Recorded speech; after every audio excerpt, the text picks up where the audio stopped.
Welcome back to LimQ Plus, everyone. On this channel, I'm 100%ing Breath of the Wild by a bit every day until Tears of the Kingdom comes out, which is today in 13 days. This is wild to me. It's about to be the weekend, and after the weekend we can say, next week we are playing Tears of the Kingdom. I cannot believe that this is real. I actually got a little bit emotional yesterday thinking about the fact that basically my entire career on YouTube and Twitch, which is lasting like a long time at this point, like 5 years or so, we have almost exclusively always talked about this game eventually coming out and playing it. And the fact that next week after the weekend we'll be saying, oh yeah, next week we'll play it, is wild to me. If you have followed this playthrough, I'm basically done. I'm at 99.91%, and the only location I still have to obtain is the Zonai Ruins in Farron Woods, but I won't be getting that until the very end of my playthrough. Instead, I'm just gonna be doing some shrines, make the map feel a little bit more complete, and talk about Tears of the Kingdom topics and other topics that might be relevant as we get closer to the game's release. And we're going to be starting with this test of strength. Now, I have a topic for today, something that I want to discuss a little bit more, and something that I've previously talked about in different videos, which is going to be the whole dynamic between light and gloom, light and darkness, sun and moon, a theme that in my opinion is going to be very strong in Tears of the Kingdom. We've seen multiple shots of Zelda in front of these two wheels, one of them kind of representing a sun, another one representing the moon. We've obviously seen the heavy blood moon theme. The orbs that Link is turning around in the sky actually have a sun drawn onto them. So with all of that in mind, I think those themes are pretty strong. Now, additionally to that theme, in some of the recent item descriptions from the previews, we've heard about something called Gloom. This is also something that they mentioned on the Tears of the Kingdom website. We have to find out the truth behind the gloom that has now attacked Hyrule. And at first, I didn't really think about it too much because it could have also just been a word, right? Like, it's darker now in Hyrule, so there's this gloom that's hovering over it. Like a fancy word, but after we've seen the previews, I think it goes a little bit deeper than that. We've seen the item description of the Dandelion, a new flower that grows probably on Sky Islands because their item description basically says that they are basked in the sunlight. I previously talked about this mural that you probably see on this thumbnail where it looks like that Richard and mysterious Zonai Princess are in front of the sun and getting kind of like the aspects of the sun bestowed upon them, which would be time and light, you know, the sun emitting its light and the sun moving, essentially making time go by. So it seems like this flower is blessed by the sun because it's growing on the Sky Islands, where, by the way, if you watch the previews again, it looks like it might not even be able to rain on the Sky Islands at all, which technically makes sense if they're above the clouds. It's always going to be sunny there, and the Dandelion is blessed by that light. Now, the item description goes on to say that if you cook Dandelions, it will help you to heal health depleted by gloom. And this is where I started thinking, okay, gloom is not just a word, gloom is an actual effect in the game. Now, I have 3 theories about what gloom is. Number 1, we haven't seen it at all. We haven't seen it anywhere. We don't know what gloom looks like. Number 2, gloom is that black sludge that we see, for example, on the Zora type dungeon where Link and Sidon are fighting. We can kind of see a like shark creature, Gyork, I think is what some people refer to them as, manifest out of this black sludge, and we can see it dripping down onto the surface. Now, that's potentially true, but it would have to be existent in more than just Zora's domain in that case. I don't think it makes sense to have this entire gloom effect be a big thing, and it only shows up in Zora's domain. But this could still happen. Maybe Zora's domain is just one of the places where this black sludge, potentially gloom, is affecting the kingdom. Option number 3, and this is actually one that I thought about more recently, is gloom is just what we call malice now.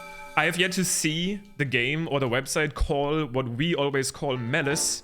And if you think about it, in the very first preview, this new malice, that definitely is visually a little bit different than the one from this game, seems to be slightly dark red, but also very black and dark. Think about that shot where this malice is creeping up the stairs and shrouding one of these reds. It looks to me more shadowy and more pure dark than what we've previously seen. So I think there's also option number 3, that malice is now gloom because it's a more pure form or something, and it can affect Link and enemies more drastically. I think there's some points that speak towards this specifically, like these enemies that we've seen affected by malice/gloom underground maybe we still call it malice, but when it affects people, we call it that they are affected by gloom. It could be a mix between those two.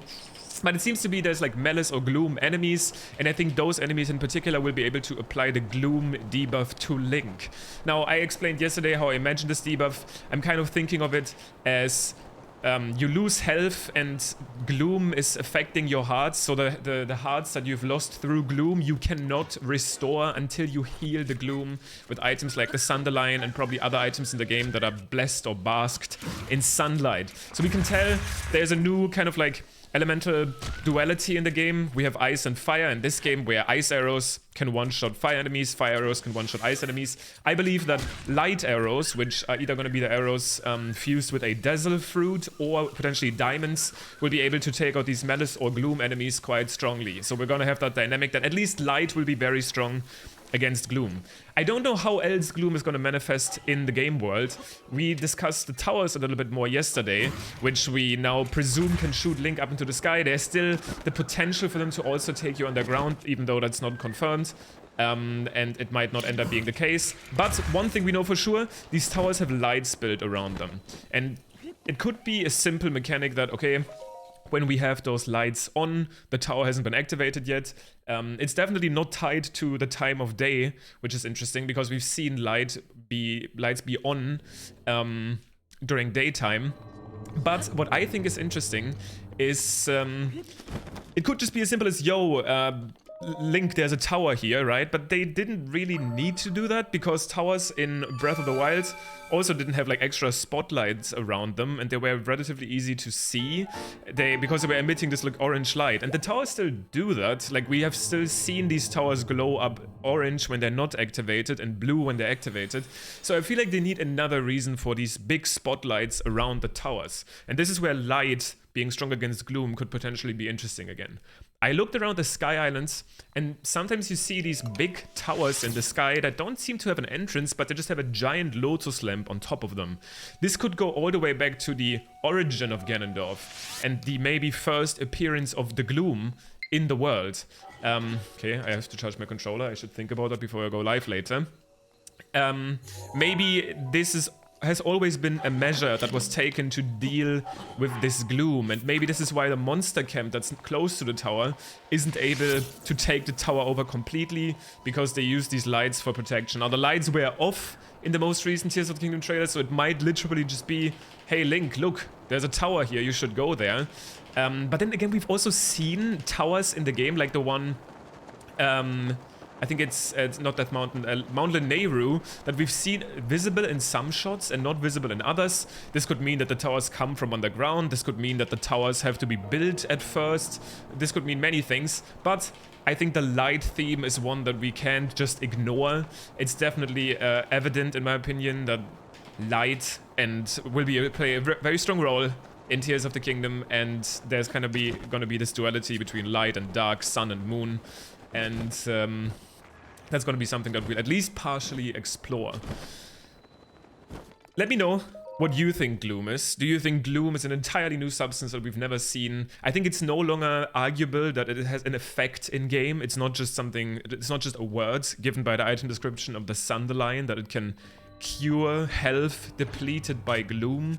Do you think gloom is even invisible and it's just like a spiritual thing that maybe if you go through the dark for too long, gloom starts... Actually, I kind of like that idea. That would actually tie in with a lot of the things that I just talked about.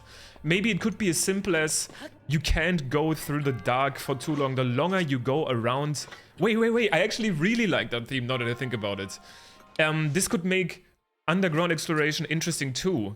Maybe the longer you are in the dark, the more affected you get by gloom.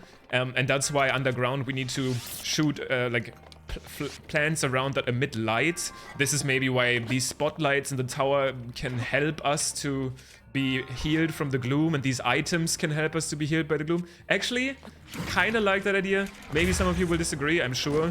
And I'm always looking forward to someone having even better ideas than me. That's why I love reading the comments of these videos. Let me know what you think it is.